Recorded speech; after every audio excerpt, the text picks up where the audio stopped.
बाढ़ बारिश ने देश भर में कोहराम मचाया हुआ है। पहाड़ों से लेकर मैदानों तक हर तरफ आफत की मार जारी है।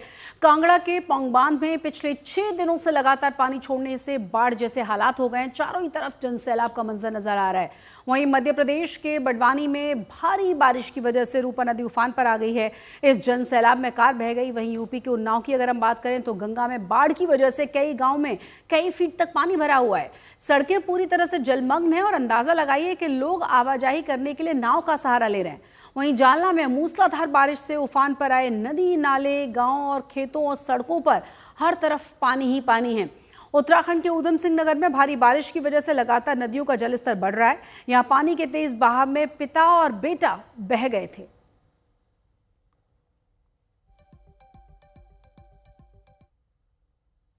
तो यमुना के बाद अब गंगा नदी में भी अपना विकराल रूप दिखाना शुरू हुआ है और यूपी का उन्नाव बाढ़ की चपेट में आ चुका है। उन्नाव की 6 तहसीलों में 4 तहसील जो हैं वो बाढ़ प्रभावित हैं।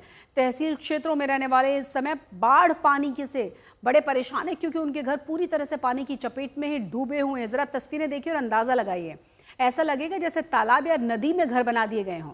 कानपुर बैराज के 30 गेट में सभी गेटों को खोलना पड़ा है। बैराज से आज 4,02,078 क्यूसेक पानी छोड़ा गया है, जिससे कि सदर तहसील के शुक्लागंज के कई मोहल्ले बाढ़ की चपेट में आ चुके हैं। दर्जनों मोहल्लों में बाढ़ का पानी आने से लोग बड़े परेशान हैं। उनके घरों में पानी भरा हुआ है घुटनों तक। लोगों को छतों पर रहकर अपना गुजर बसर करनी पड़ रही है। इन मोहल्लों में रहने वाले कई लोग तो अपने घरों को छोड़कर अलग अलग इलाकों को जा चुके हैं। उन्नाव में जो हालात हैं वाकई में भयावह हैं। सकते हैं कि किस तरीके से ये पूरा जो मोहल्ला, मोहम्मद नगर मोहल्ला, सही नगर मोहल्ला और गोताखोर मोहल्ला पूरी तरीके से बाढ़ से प्रभावित है। हालांकि जिला प्रशासन की तरफ से ये दावा किया गया है कि 275 नावें और नाविक इन बाढ़ प्रभावित क्षेत्रों में लगा दी गई हैं और 33 बाढ़ चौकी बना दी गई हैं। जो भी व्यक्ति परिवार बाढ़ के पानी से पीड़ित होगा उनको बाढ़ चौकी ऊंचे स्थान पर भेज दिया जाएगा। आप इधर मेरे बाईं तरफ, मैं कैमरामैन से कहूंगा दिखाएं, देखिए नाव चल रही है। नाव से ही लोग आना जाना कर रहे हैं जो अपने घरों में फंसे हैं। मजबूरी वर्ष कुछ काम से अगर निकलना होता है, कोई सामान लेने जाना होता है तो नाव के ही द्वारा यहाँ से निकलते हैं। जिला प्रशासन की तरफ से यहाँ पर नावें लगा दी गई हैं और देखिए सड़कें जो हैं वो पूरी तरीके से जलमग्न है। कैमरामैन से कहेंगे कि सड़कें एक बार दिखाएंगी। सड़कें जो थी यहाँ पर पूरी तरीके से बाढ़ के पानी से जलमग्न है। हालांकि प्रशासन की तरफ से अलर्ट कर दिया गया है कि बाढ़ प्रभावित क्षेत्रों में कोई भी व्यक्ति ना रहे। जो भी यहाँ पर प्रशासन के लोग, यहाँ पे स्थानीय लोग फंसे हैं, प्रशासन उनको निकाल करके ऊंचे स्थान पर ले जा रहा है। देखिए उस घर के ऊपर एक लेडीज भी है, पूरा परिवार मेरे ख्याल से पूरा परिवार ऊपर छत पर है क्योंकि इनके घरों में पूरी तरीके से पानी जा चुका है। मध्य प्रदेश के बड़वानी जिले में लगातार हो रही भारी बारिश की वजह से रूपा नदी उफान पर है।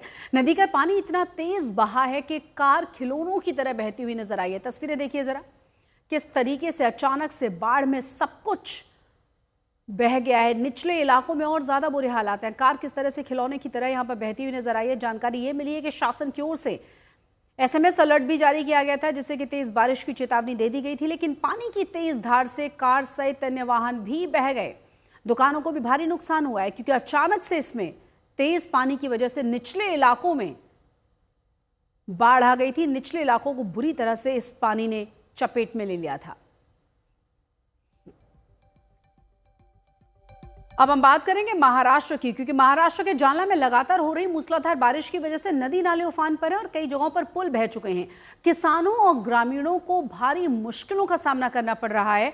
पुल बह जाने की वजह से किसानों को खेतों तक पहुंचने में बहुत ज्यादा मुश्किलें हैं और इसी वजह से ग्रामीणों की आवाजाही पूरी तरह से थम चुकी है। स्थानीय लोगों ने प्रशासन से तुरंत नया पुल बनाने की मांग की है, लेकिन बारिश की मार इतनी ज़्यादा है और इतनी ज़ोरदार है कि पुल के पुल ध्वस्त हो चुके हैं और इतनी बारिश में किसी भी तरह का प्रशासन के लिए इंतज़ाम कर पाना बड़ा मुश्किल है।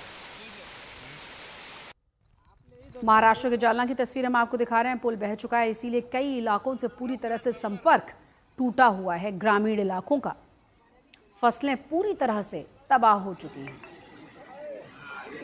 भी पानी को मात कर डबल खाली।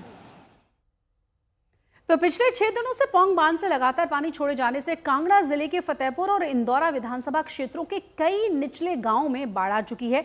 कई घरों में पानी भरा हुआ है, जबकि कुछ जो गांव है वो टापू से नजर आने लगे हैं। कई हेक्टेयर जमीन पर खड़ी हुई जो फसलें थी पूरी तरह से तबाह हो चुकी हैं, उफनती हुई ब्यास नदी में बह चुकी हैं। बचाव अभियान अभी भी जारी है। कई परिवारों को सुरक्षित जगहों पर पहुंचा दिया गया है। पौंग बांध से भारी पानी छोड़े जाने के बाद ब्यास नदी का जलस्तर तेजी के साथ बढ़ा था। इंदौरा रियाली में लगभग 80 से 90% घर, आप अंदाजा लगाइए, 80 से 90% घर जलमग्न हैं। तो तस्वीरें देखकर आप अंदाजा लगा सकते हैं कि किस तरीके से लोग यहां पर पलायन करने के लिए मजबूर हैं। बच्चे, बुजुर्ग, महिलाएं सब अपना अपना घर छोड़कर जा रहे हैं। बांध ओवरफ्लो है, इसीलिए तमाम गेट्स को खोलना पड़ा है और इसी वजह से अलग अलग इलाकों में सब कुछ जलमग्न और डूबा हुआ नजर आ रहा है। हजारों हेक्टेयर जमीन पूरी तरह से बर्बाद हो चुकी है, फसलें पूरी तरह से तबाह हो चुकी हैं। बार बार प्रशासन की तरफ से लोगों को भी आगाह किया जा रहा है। 90% घर पूरी तरह से डूबे हुए नजर आ रहे हैं।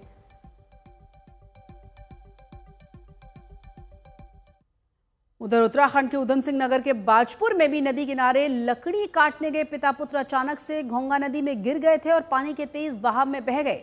पानी में डूबकर पिता की मौत हो गई है, जबकि बेटे का अभी कुछ भी पता नहीं चल पाया है। जानकारी ये है कि बाजपुर निवासी अकील अहमद अपने बेटे के साथ घोंगा नदी के किनारे पहुंचे थे अपने खेत से लकड़ी काटने के लिए और अचानक से ही दोनों का पैर फिसला। पिता और पुत्र दोनों ही कीचड़ में फिसलकर नदी में गिर गए। नदी के तेज बहाव की वजह से अकील अहमद की मौत की खबर मिली, जबकि बेटा पानी के तेज बहाव में बह गया है और कोई भी जानकारी अभी तक नहीं मिल पाई। एसडीआरएफ की टीमें लगातार मौके पर मौजूद हैं। कोशिश यही है कि जल्द से जल्द तलाश की जा सके, लेकिन अभी तक कोई भी सफलता नहीं हाथ लगी।